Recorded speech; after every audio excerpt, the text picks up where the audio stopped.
Assalamualaikum sahabat semua, bertemu lagi dengan saya Dadang Sukandi pada channel yang membahas seputar pendidikan.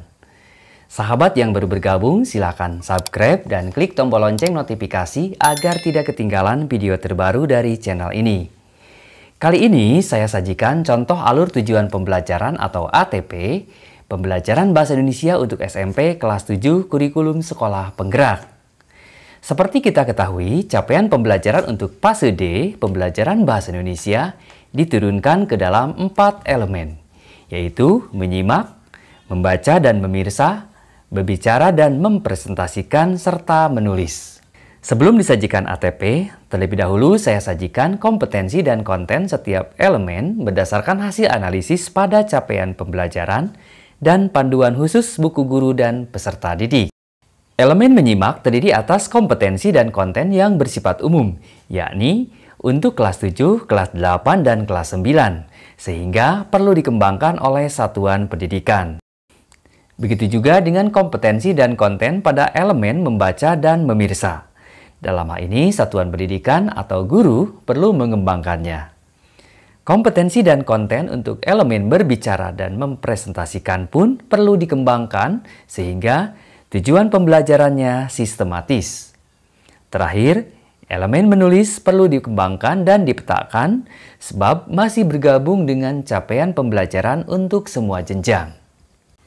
Materi pembelajaran untuk kelas 7 terdiri atas 6 bab. Bab 1 tentang jelajah Nusantara dengan materi pokok teks deskripsi.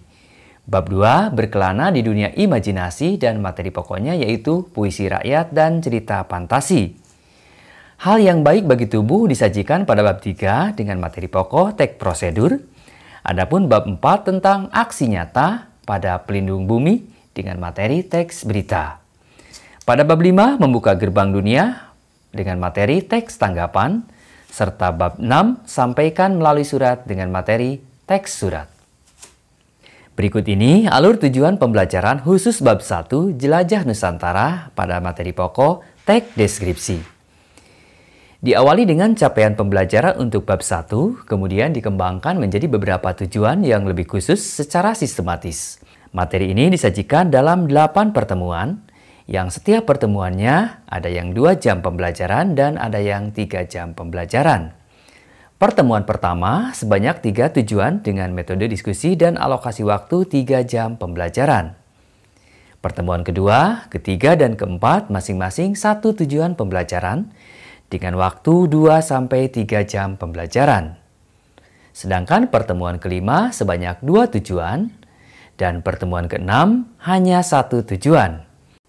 Begitu juga dengan pertemuan ke-7 dan ke-8 masing-masing 1 tujuan pembelajaran.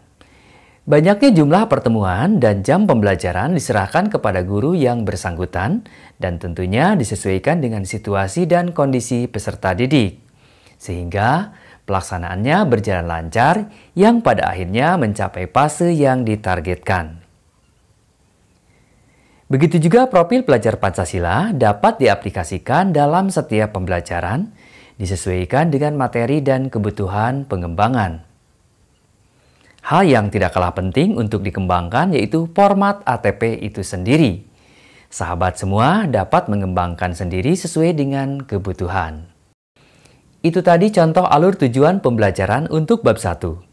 Jika sahabat memerlukan ATP secara lengkap, dapat diunduh pada deskripsi video ini. Terima kasih atas perhatian, sampai bertemu kembali pada video berikutnya. Wassalamualaikum warahmatullahi wabarakatuh.